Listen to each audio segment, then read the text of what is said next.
ತುಂಬ ದಿನ ಆಯಿತು ನನ್ನ ಒಂದು ಮಾತು ವ್ಲಾಗ್ ಅಂತೆಲ್ಲ ಹೇಳಿ ಮಾತಾಡಿ ನಿಮ್ಮ ಮುಂದೆ ಬರೋದಕ್ಕೆ. ಏನೇನೆಲ್ಲ ಆಯಿತು ನಿಮಗೆ ಗೊತ್ತು. ಬಟ್ ಆದರೂ ಕೂಡ ನಾನು ಇವತ್ತು ಬಂದಿರೋ ಉದ್ದೇಶ ಏನಂದರೆ, ನಿಮ್ಮೆಲ್ಲರ ಪ್ರೀತಿ ಏನಿದೆ ಆ ಪ್ರೀತಿ ನಿಜವಾಗ್ಲೂ ಬೆಲೆ ಕಟ್ಟೋಕ್ಕಾಗೋದಿಲ್ಲ ಅಂತ. ನಾನು ಎಷ್ಟು ಹೇಳಿದ್ರೂ ಸಾಲದು. ನನ್ನ ಮನೆ ಏನು ದುಃಖದಲ್ಲಿದ್ದಾಗ ಇಷ್ಟು ಜನ ಪ್ರೀತಿ ತೋರಿಸ್ತೀರಾ, ಇಷ್ಟು ಜನ ನನಗೆ ಧೈರ್ಯ ತುಂಬ್ತೀರಾ, ಅಥವಾ ನನ್ನ ತಾಯಿಗೆ ಒಳ್ಳೇದಾಗಲಿ ಅಂತ ಹಾರೈಸ್ತೀರಾ ಅಂತ ನಾನು ನಿಜವಾಗ್ಲೂ ಕನಸಲ್ಲೂ ಊಹೆ ಮಾಡಿರಲಿಲ್ಲ. ಸುಮಾರು ನನಗೆ ವಾಟ್ಸಪ್ಪಲ್ಲಿ 1378 ಮೆಸೇಜಸ್ ಇದೆ. 1378 ಮೆಸೇಜ್ ಇದೆ. ಅಷ್ಟು ಮೆಸೇಜು ಕೂಡ ನನಗೆ, ನನ್ನ ಮನೆಗೆ, ನನ್ನ ತಾಯಿಗೆ ಎಲ್ಲರೂ ಕೂಡ ನೀವು ಧೈರ್ಯ ತುಂಬಿದ್ದೀರಾ. ಅದಕ್ಕೆ ನಿಜವಾಗ್ಲೂ ಹೇಳ್ತೀನಿ, ತುಂಬ ಹೃದಯದ ಧನ್ಯವಾದಗಳು. ಏಕೆಂದರೆ ನನ್ನ ದುಃಖನ ಅಥವಾ ನನ್ನ ಮನೆ ದುಃಖನ ನೀವೆಲ್ಲರೂ ಕೂಡ ನಿಮ್ಮ ಮನೆ ದುಃಖ ಥರ ಅಂದ್ಕೊಂಡು, ನೋವು ಅಂತ ಅಂದ್ಕೊಂಡು ಎಷ್ಟೋ ಜನ ನನಗೆ, ನನ್ನ ತಾಯಿಗೆ ಎಲ್ಲರಿಗೂ ಕೂಡ ಧೈರ್ಯ ತುಂಬಿದ್ರಿ. ನಮಗೋಸ್ಕರ ಇಷ್ಟೆಲ್ಲ ಜನ ಸಂಪಾದನೆ ಮಾಡಿದ್ದೀನಿ ಅಂತ ನಂಗೆ ನಿಜವಾಗ್ಲೂ ಅಂದ್ಕೊಂಡೇ ಇರಲಿಲ್ಲ. ನಿಮ್ಮೆಲ್ಲರ ಒಂದು ಪ್ರೀತಿಗೆ, ನಿಮ್ಮೆಲ್ಲರ ಒಂದು ಧೈರ್ಯ ತುಂಬಿರೋದಕ್ಕೆ ಥ್ಯಾಂಕ್ ಯು ಸೋ ಮಚ್. ಎಲ್ಲರ ಮನೆಯಲ್ಲೂ ಅವ್ರ ತಂದೆ ತಾಯಿನೇ ಅವ್ರಿಗೆ ಪ್ರಪಂಚ, ದೇವರು ಅದೇ ಥರ ಇರುತ್ತೆ. ಬಟ್ ನನ್ನನ್ನು 4 ವರ್ಷದಿಂದ ಯೂಟ್ಯೂಬಲ್ಲಿ ನೋಡಿದ್ದೀರಾ, ಎಷ್ಟೋ ಜನ ನೋಡಿದ್ದೀರಾ. ನನ್ನ ತಂದೆ ತಾಯಿ ಯಾವ ರೀತಿ ನನಗೆ ಸಪೋರ್ಟಿವ್ ಆಗಿದ್ದಾರೆ, ನನ್ನ ಮನೆಗೆ ಯಾವ ರೀತಿ ಅವರಿದ್ದರು ಅಂತ. ಬಟ್ 1.5 ವರ್ಷದಿಂದನೂ ನಾನು ಯಾರ ಹತ್ರನೂ ಹೇಳ್ಕೊಳ್ದೇನೆ ಆಲ್ಮೋಸ್ಟ್ ಆಲ್ ನಮ್ಮ ಫ್ಯಾಮಿಲಿಗೆ, ನಮಗೆ ಮಾತ್ರ ಗೊತ್ತಿತ್ತು ವಿಚಾರ. ಹೊರಗಿನವ್ರಿಗೆ ಯಾರಿಗೂ ಕೂಡ ನಾವು ಹೇಳಿರಲಿಲ್ಲ. ಆದರೆ ಇತ್ತೀಚೆಗೆ ಒಂದು ತಿಂಗಳು ಹಿಂದೆ ವಿಡಿಯೋ ಸ್ಟಾರ್ಟ್ ಮಾಡೋ ಮೊದಲೇ ಅಂದ್ಕೊಂಡೆ, ಯಾವುದೇ ಕಾರಣಕ್ಕೂ ಎಮೋಷ್ನಲ್ ಆಗಬಾರ್ದು ಅಂತ, ಸ್ಟ್ರಾಂಗಾಗಿ ಇರಬೇಕು ಅಂತ. ಯಾಕಂದರೆ ನಾನು ಎಷ್ಟು ಸ್ಟ್ರಾಂಗ್ ಆಗಿರ್ತೀನೋ ಅಷ್ಟು ನನ್ನ ಮನೆ ಆಗ್ಬೋದು, ನನ್ನ ಅಮ್ಮ ಆಗ್ಬೋದು, ಮೇಯ್ನ್ ನಮ್ಮಮ್ಮ ತುಂಬ ಸ್ಟ್ರಾಂಗ್ ಆಗಿರ್ತಾರೆ. ನಾನು ಹೆಂಗಿದ್ದೀನಿ ಅನ್ನೋದ್ರ ಮೇಲೆ ನಮ್ಮಮ್ಮ ಇರ್ತಾರೆ. ಹಾಗಾಗಿ ನಾನು ಸ್ಟ್ರಾಂಗಾಗಿ ಇರಬೇಕು. ಬಟ್ ಆದರೂ ಆ ಒಂದು ಫೀಲಿಂಗ್ಸ್ ಇದೆಯಲ್ಲ, ಅದನ್ನು ಇಟ್ಕೊಳಕ್ಕಾಗೋದಿಲ್ಲ, ಬಂದ್ಬಿಡುತ್ತೆ. ನಾನು ಎಷ್ಟು ಸ್ಟ್ರಾಂಗಾಗಿ ಕೂತರು ನಿಂತರೂ ಆ ಫೀಲ್ ಅದು, ಯಾಕಂದರೆ ತಂದೆ ತಾಯಿಗೆ ಇರುವಂಥ ಆ ಪವರ್ ಹಾಗೆ ಬಂದ್ಬಿಡುತ್ತೆ ಆಟೋಮೆಟಿಕ್ಲಿ ಮಕ್ಕಳಿಗೆ. ಬಟ್ ನಮ್ಮ ತಂದೆ ನಿಜವಾಗ್ಲೂ ಹೇಳ್ತೀನಿ, ತುಂಬ ಕಷ್ಟಪಟ್ಟರು. ನನ್ನ ಫ್ಯಾಮಿಲಿಲಿ ನಾನು 2ನೇ ವ್ಯಕ್ತಿ ಈ ಕ್ಯಾನ್ಸರ್ ಅನ್ನೋ ಕಾಯಿಲೆಗೆ ಕಳ್ಕೊಂಡಿದ್ದು. ಮೊದಲನೇದು ನಮ್ಮ ಭಾವನವರು, ಅಂದರೆ ನಮ್ಮ ಮನೆಯವ್ರ ಅಣ್ಣ. ಅವರು ತುಂಬ ಕಷ್ಟಪಟ್ಟರು, ನನ್ನ ಕಣ್ಮುಂದೆ ತುಂಬ ಕಷ್ಟಪಟ್ಟರು ಅವರು ಕೂಡ. ನಾನು ಅವ್ರನ್ನ 1 ವರ್ಷ ನೋಡಿದೆ, ಅವ್ರು ಕಷ್ಟಪಟ್ಟಿದ್ದನ್ನು. ಕೊನೆಗೆ ಅವರು ಕಾಯಿಲೆಗೆ ಬಲಿಯಾಗಬೇಕಾಗಿ ಬಂತು. ಎಷ್ಟೋ ಸರಿ ಅಂದ್ಕೊತಿದ್ದೆ ನಾನು, ನನ್ನ ಶತ್ರುಗೂ ಈ ಕಾಯಿಲೆ ಬರಬಾರ್ದು, ಅಥವಾ ಯಾರಿಗೂ ಪ್ರಪಂಚದಲ್ಲಿ ಇಂಥ ಕಾಯಿಲೆ ಮಾತ್ರ ಬರಬಾರ್ದು, ಹೇಗೋ ನಗ್ನಗ್ತಾ ತಿಂದು ಉಂಡು ಮಲಗ್ದಂಗೆ ಜೀವ ಹೋದರೂ ಪರವಾಗಿಲ್ಲ, ಈ ಥರ ಕಾಯಿಲೆ ಬಂದು ನರಳಿ ಯಾರೂ ಸಾಯಬಾರ್ದು ಅಂತ ಅಂದ್ಕೊತಿದ್ದೆ. ಆದರೆ ನನ್ನ ತಂದೆಗೆ ಅದು ಬಂದಾಗ ನಿಜವಾಗ್ಲೂ ಹೇಳ್ತೀನಿ, ಅದನ್ನು ಜೀರ್ಣಿಸ್ಕೊಳ್ಳೋಕ್ಕೆ ತುಂಬ ಕಷ್ಟ ಆಯಿತು. ಬಟ್ ನಾವು ಸ್ಟ್ರಾಂಗ್ ಆಗಿದ್ರೆ ಅಲ್ವಾ ನಮ್ಮಪ್ಪನೂ ಸ್ಟ್ರಾಂಗ್ ಆಗಿರೋದು. ನಾವು ಅವ್ರ ಮುಂದೆ ಫೀಲ್ ಮಾಡ್ಕೊಳ್ಳೋದು, ಕಣ್ಣೀರು ಹಾಕೋದು, ಆ ಥರ ಏನಾದರೂ ನಾವು ಮಾಡಿದ್ರೆ ಅವ್ರಿಗೂ ಫೀಲ್ ಆಗುತ್ತೆ ಅನ್ನೋ ಒಂದು ಕಾರಣಕ್ಕೆ ನಾರ್ಮಲಾಗಿ ನಾವೆಲ್ಲ ಹೇಗಿದ್ವಿ ಹಾಗೆ ನಮ್ಮಪ್ಪನ ಮುಂದೆ ತೋರಿಸ್ಕೊತಾ ಇದ್ದಿದ್ದು. ಯಾವತ್ತೂ ನಾವು ನಮ್ಮಪ್ಪನ ಮುಂದೆ ನಮ್ಮ ನೋವನ್ನ ತೋರಿಸ್ಕೊಂಡೇ ಇಲ್ಲ. ಯಾಕಂದರೆ ನಮ್ಮಪ್ಪ ಅಷ್ಟು ಸ್ಟ್ರಾಂಗ್ ಆಗಿದ್ದರು. ಅವ್ರು ಯಾವಾಗಲೂ ಹೇಳೋರು, ನನಗೇನೂ ಆಗಲ್ಲ, ನಾನು ಇನ್ನೂ 100 ವರ್ಷ ಇರ್ತೀನಿ, ನನ್ನ ಮೊಮ್ಮಗಳು ಮದುವೆ ಮಾಡೋವರೆಗೂ ನಾನು ಬದುಕೇ ಇರ್ತೀನಿ, ನನ್ನ ಮೊಮ್ಮಗಳು ಮದುವೆ ಮಾಡೇ ನಾನು ಸಾಯೋದು. ಈಗ ನಿಜವಾಗ್ಲೂ ಅದು ಕೆಲವೊಂದು ವೀಡಿಯೋಸ್ ಇದೆ ನನ್ನ ಹತ್ರ, ನಮ್ಮಪ್ಪ ಮಾತಾಡಿರೋದು. ಇಷ್ಟು ದಿನ ಆಗಿದ್ದಾಗೋಯ್ತು, ಮಾಡಿದೆ ತಪ್ಪು, ಇನ್ನು ಮುಂದೆ ನಾನೇನೂ ಮಾಡಲ್ಲ, ದೇವರಿದ್ದಾನೆ ಕಾಪಾಡ್ತಾನೆ, ನನಗೇನೂ ಆಗಲ್ಲ, ನಾನು ಇನ್ನೂ ಚೆನ್ನಾಗಿ ಆಗ್ತೀನಿ. ನಮ್ಮಪ್ಪಂಗೆ ಇದೇ ಪಾಸಿಟಿವ್ ಎಲ್ಲ ಇದ್ದಿದ್ದು. ಬಟ್ ಏನೂ ಮಾಡೋಕ್ಕಾಗಲ್ಲ. ನಮ್ಮ ತಂದೆಗೆ ಈ ಥರ ಕ್ಯಾನ್ಸರ್, ಲಂಗ್ಸ್ ಕ್ಯಾನ್ಸರ್ ಅಂತ ನಮಗೆ ಗೊತ್ತಾದಾಗಲೇ ನಮ್ಮ ತಂದೆಗೆ ಫೈನಲ್ ಸ್ಟೇಜಲ್ಲಿ ಇದ್ದಿದ್ದವರು. ಆಲ್ಮೋಸ್ಟ್ ಫೈನಲ್ ಸ್ಟೇಜಲ್ಲಿ ಇದ್ದಾಗಲೇ ನಮ್ಗೆ ಗೊತ್ತಾಗಿದ್ದು. ಸುಮಾರು ಜನ ಕೇಳ್ತಾಯಿದ್ರಿ, ಏನು ಸಿಮ್ಟಮ್ಸ್ ನಿಮ್ಗೆ ಗೊತ್ತೇ ಆಗಲಿಲ್ವಾ ಸುಷ್ಮಾ, ಫೈನಲ್ ಸ್ಟೇಜ್ವರೆಗೂ ಅಪ್ಪ ಹೋಗೋವರೆಗೂ ನಿಮ್ಗೆ ಏನು ಸಿಮ್ಟಮ್ಸ್ ಗೊತ್ತಾಗಲಿಲ್ಲ ಅಂತ. ನಿಜವಾಗ್ಲೂ ಖಂಡಿತವಾಗ್ಲೂ ಅಪ್ಪನಿಗೆ ಈ ಥರ ಒಂದು ಕಾಯಿಲೆ ಅವ್ರಿಗೆ ಇದೆ ಅನ್ನೋ ಒಂದು ಸಿಮ್ಟಮ್ಸ್ ಒಂದು ಚೂರು ನಮಗೆ ಕಾಣಿಸ್ಕೊಡ್ಲಿಲ್ಲ. ಬಟ್ 4 years ಬ್ಯಾಕ್ ಒಂದ್ಸರಿ ಡಾಕ್ಟರ್ ಅಪ್ಪನಿಗೆ ಇನ್ಫಾರ್ಮ್ ಮಾಡಿದರು, ಸ್ಮೋಕ್ ಕಡಿಮೆ ಮಾಡಲೇಬೇಕು ನೀವು, ನಿಮಗೆ ಲಂಗ್ಸ್ ಪ್ರಾಬ್ಲಮ್ ಆಗ್ತಾ ಇದೆ, ಬ್ರೀತಿಂಗ್ ಪ್ರಾಬ್ಲಮ್ ಆಲ್ರೆಡಿ ಶುರುವಾಗ್ತದೆ ಅಂತ. ಆವಾಗ 4 to 5 years back corona start ಆಗೋ ಮುಂಚಿದ್ದಾಗಲೇ ಸ್ಕ್ಯಾನ್ ಎಲ್ಲ ಮಾಡಿ, ಎಕ್ಸ್ರೇ ಎಲ್ಲ ಮಾಡಿ ಎಲ್ಲ ನೋಡಿದರು ಲಂಗ್ಸ್ನ. ಆವಾಗ ಏನೂ ಪ್ರಾಬ್ಲಮ್ ಇರಲಿಲ್ಲ. 5 years ಬ್ಯಾಕ್ ನಾರ್ಮಲ್ ಇದ್ದರು. ಆವಾಗ ಒಂದು ಸ್ವಲ್ಪ ಲಂಗ್ಸ್ ಅವ್ರಿಗೆ ಉಸಿರಾಟ ಸಮಸ್ಯೆ ಆವಾಗಲೇ ಶುರುವಾಗಿತ್ತು. ಬಟ್ ಇನ್ನೂ ಅಪ್ಪನಿಗೆ ಕ್ಯಾನ್ಸರ್ ಅಂಥರದ್ದು ಏನೂ ಕಾಣಿಸ್ಕೊಂಡಿರಲಿಲ್ಲ. ಆನಂತರ ಬೆಟರ್ ಅನ್ನೋ ಥರ ಆಗಿದ್ರು. ಆಮೇಲೆ ಕರೋನಾ ಬಂತು, ಮತ್ತು ನಾವು ಸುಮ್ಮನೆ ಆಗೋದ್ವಿ. ಆಮೇಲೆ ನೆಕ್ಸ್ಟು ಸೆಕೆಂಡ್ ವರ್ಷನ್ ಕರೋನಾ ಆಯಿತು. ಹೀಗೆ ಒಟ್ನಲ್ಲಿ ಅಪ್ಪ ಚೆನ್ನಾಗೇ ಇದ್ದರು, ಅವ್ರ ಪಾಡವ್ರು ಕೆಲಸ ಮಾಡಿಕೊಂಡು. ಯಾವತ್ತೂ ನಮ್ಮಪ್ಪ ಜ್ವರ ಅಂತ ಮಲಗಿಲ್ಲ, ಅಥವಾ ಯಾವತ್ತೂ ನಮ್ಮಪ್ಪ ನನ್ನ ಕೈಲಿ ಆಗಲ್ಲ ಹೀಗೆ ಅಂತೇಳಿ ಸುಸ್ತು ಸಂಕಟ ಅಥವಾ ಅವ್ರ ಹೆಲ್ತಲ್ಲಿ ಏನಾದರೂ ಏರುಪೇರು ಏನು ಒಂದೇ ಒಂದು ಚೂರು ನಮಗೆ ಕಾಣಿಸ್ಕೊಂಡಿಲ್ಲ. ಅಷ್ಟು ಆ್ಯಕ್ಟಿವ್ ಆಗಿದ್ದರು ನಮ್ಮ ತಂದೆ. ದಿನ ಬೆಳಗ್ಗೆ 4:15 ಎದ್ದು ಅವರ ಹಾಲಿನ ಬೂತ್ ಅಂಗಡಿಗಳಿತ್ತು, ಅಲ್ಲೆಲ್ಲ ಹೋಗಿ ಅಂಗಡಿಗಳು ನೋಡಿಕೊಂಡು, ಹುಡುಗರೆಲ್ಲ ಇದ್ದರು ಕೆಲಸಕ್ಕೆ ಓಡಾಡಿಕೊಂಡು, ಯಾವತ್ತೂ ನಂಗೆ ಸುಸ್ತಾಯಿತು, ನಂಗೆ ಕಷ್ಟ ಆಯಿತು, ನನ್ನ ಕೈಲಿ ಆಗಲ್ಲ ಅಂತ ನಮ್ಮ ತಂದೆ ಮಲಗಿದ್ದೇ ಇಲ್ಲ. ಹಾಗಾಗಿ ನಮಗೆ ಅದ್ರ ಬಗ್ಗೆ ಯೋಚನೆ ಮಾಡೋಕ್ಕೂ, ನಮ್ಮ ಅಪ್ಪನಿಗೆ ಈ ಥರದ್ದು ಒಂದು ಕಾಯಿಲೆ ಬರುತ್ತೆ ಅಂತ ನಾವು ಅಂದ್ಕೊಳ್ಳೋದಕ್ಕೂ ಇಲ್ಲ. ಯಾಕಂದರೆ ಅಪ್ಪಂಗೊಂದು BP ಇಲ್ಲ, ಶುಗರ್ ಇಲ್ಲ, ಥೈರಾಯ್ಡ್ ಇಲ್ಲ. ನಮ್ಮ ತಂದೆಗೆ ಯಾವುದೇ ರೀತಿಯಾದಂಥದ್ದು ನಾರ್ಮಲ್ ಕಾಯಿಲೆಗಳು ಅನ್ನೋದೇ ಇಲ್ಲ. ಮತ್ತು ಜ್ವರ ಅಂತಲೂ ನಮ್ಮಪ್ಪ ಯಾವತ್ತೂ ಮಲಗಿದ್ದೇ ಇಲ್ಲ. ಹಾಗಾಗಿ ನಮಗೆ ಈ ಥರದ್ದು ಒಂದು ಕಾಯಿಲೆ ಬರೋದು ನಮ್ಮ ತಂದೆಗಂತ ನಾವು ಕನಸಲ್ಲೂ ಊಹೆ ಮಾಡೋಕ್ಕಾಗಿಲ್ಲ. 2024 ನವಂಬರಲ್ಲಿ ಅಪ್ಪನಿಗೆ ಫಸ್ಟು ಜ್ವರ ಅಂತ ಕಾಣಿಸ್ಕೊಂಡಿದ್ದು. ಅದು ಮನೆ ಹತ್ರನೇ ಶಾಪಲ್ಲಿ ತೋರಿಸ್ಕೊಂಡ್ರು, ಬೆಟರ್ ಆದರು. ಒಂದು 15 days ಆದಮೇಲೆ ಮತ್ತೆ ಜ್ವರ ಬಂತು ಡಿಸೆಂಬರ್ ಟೈಮಲ್ಲಿ. ಮತ್ತೆ ಮನೆ ಹತ್ರ ತೋರಿಸ್ಕೊಂಡ್ರು, ಸುಮ್ಮನೆ ಆದರು. ಆಮೇಲೆ ಏನಾಯಿತು, ಡಿಸೆಂಬರ್ ಒಂದು ಎಂಡಿಂಗ್ ವೀಕಲ್ಲಿ ಅಂತ ಅನ್ಕೋಬೋದು. ಬಟ್ ಜ್ವರ ಏನಾಯಿತು, ಕಂಟ್ರೋಲ್ ಆಗಲೇ ಇಲ್ಲ. ಬ್ಯಾಕ್ ಟು ಬ್ಯಾಕ್ ಜ್ವರ ಬರ್ತಾನೆ ಇತ್ತು. ಮೆಡಿಸಿನ್ಸ್ ತೊಗೊಂಡಾಗ ಕಡಿಮೆ ಆಗ್ತಿತ್ತು, ಇಲ್ಲಾಂದರೆ ಕಡಿಮೆ ಆಗ್ತಾನೇ ಇರಲಿಲ್ಲ. ಇನ್ನೊಂದೇನೆಂದರೆ ಅಪ್ಪನಿಗೆ ಸ್ಮೋಕ್ ಏನು ಮಾಡಿದ್ರು ಬಿಡ್ತಾ ಇರಲಿಲ್ಲ. ಡಾಕ್ಟ್ರ್ ಹತ್ರ ಹೋಗೋದು, ತೋರಿಸ್ಕೊಳ್ಳೋದು. ಅವ್ರು ಹೇಳ್ತಾಯಿದ್ರು ನಿಮಗೆ ಕಫ ಕಟ್ಟಿದೆ ಅಥವಾ ವೀಸಿಂಗ್ ಪ್ರಾಬ್ಲಮ್ ಆಗ್ತಾಯಿದೆ ಅಂಥೇಳಿ ನೆಬ್ಲೈಸೇಷನ್ ಕೊಡೋರು, ಮೆಡಿಸಿನ್ಸ್ ಕೊಡೋರು, ಸಿರಪ್ ಕೊಡೋರು. ಅದನ್ನು ತೊಗೊಂಡು ಮತ್ತೆ ಸ್ಮೋಕ್ ಮಾಡೋದು, ಮತ್ತೆ ಡಾಕ್ಟ್ರ್ ಹತ್ರ ಹೋಗೋದು, ಮತ್ತೆ ಸ್ಮೋಕ್ ಮಾಡೋದು. ಇದೇ ಥರನೇ ಮಾಡ್ತಾಯಿದ್ರಿಂದ ನಾವೇನು ಅಂದ್ಕೊಂಡ್ವಿ, ನಮ್ಮ ಅಪ್ಪಂಗೆ ಕೆಮ್ಮು ಕಡಿಮೆ ಆಗ್ತಾಯಿಲ್ಲ, ಕಫ ಕಡಿಮೆ ಆಗ್ತಿಲ್ಲ. ಯಾಕಂದ್ರೆ ಅವ್ರು ಸ್ಮೋಕ್ ಬಿಡ್ತಾಯಿಲ್ಲ, ಬರೀ ಹೋಗ್ತಾರೆ, ಟ್ರೀಟ್ಮೆಂಟ್ ತೊಗೋತಾರೆ, ಮತ್ತೆ ಬರ್ತಾರೆ, ಮತ್ತೆ ಅದೇ ಮಾಡ್ತಾರೆ. ಆ ಥರ ಮಾಡೋದ್ರಿಂದ ಅವ್ರಿಗೆ ಟ್ರೀಟ್ಮೆಂಟ್ ವರ್ಕ್ ಆಗ್ತಿಲ್ಲ ಅಂತ ನಮ್ಮ ಒಂದು ಥಿಂಕಿಂಗ್ ಆಗಿತ್ತು. ಬಟ್ ಅಪ್ಪನಿಗೆ ಏನಂದರೆ ಆಲ್ಮೋಸ್ಟ್ ಮನೇಲಿ ಏನಾದರೂ ಒಂದು ಒಗ್ಗರಣೆ ಹಾಕಿದರೆ ಅಥವಾ ಏನಾದರೂ ನಾವು ಖಾರ ಪುಡಿ ಇದೇನಾದರೂ ಒಂದು ಸ್ವಲ್ಪ ಘಾಟ್ ಅಂತ ಅನಿಸಿದ್ರೆ ನಮ್ಗೆ ಯಾರಿಗೂ ಅಷ್ಟು ಕೆಮ್ಮು ಬರ್ತಿರಲಿಲ್ಲ. ನಮ್ಮ ತಂದೆ ಮಾತ್ರ ಕಣ್ಣಲ್ಲೇ ನೀರು ಬರೋದು, ಅಷ್ಟು ಕೆಮ್ಮು ಬರೋದು. ನಾವೆಲ್ಲ ಏನು ಅಂದ್ಕೊಂಡ್ಬಿಟ್ವಿ, ನಮ್ಮಪ್ಪ ಸ್ಮೋಕ್ ಜಾಸ್ತಿ ಮಾಡೋದ್ರಿಂದ ಬರೀ ಸಿಗರೇಟೇ ತುಂಬ್ಕೊಂಡಿರ್ತಾರೆ ಅವ್ರಿಗೆ ಹೊಗೆ. ಹಾಗಾಗಿ ಮನೇಲಿ ಏನಾದರೂ ಸ್ವಲ್ಪ ಹೊಗೆದು ವಾಸನೆಗೆ ಬಂತು ಅಂತ ಅಂದರೆ ಅವ್ರಿಗೆ ಜಾಸ್ತಿ ಕೆಮ್ಮು ಥರ ವೀಸಿಂಗ್ ಥರ ಶುರುವಾಗ್ತಾ ಇದೆ. ಈಗ ಅನ್ನಿಸ್ತಾ ಇದೆ ನಾವು ಅದೊಂದು ಅಬ್ಸರ್ವ್ ಮಾಡಬೇಕಾಗಿತ್ತು. ಮನೇಲಿ ಏನಾದರೂ ಸ್ವಲ್ಪ ಅಪ್ಪನಿಗೆ ಚಪಾತಿ ಸುಡೋ ಹೊಗೆ ಬಂದರೂ ಅವರಿಗೆ ಘಾಟ್ ಫೀಲ್ ಆಗ್ತಾಯಿತ್ತು.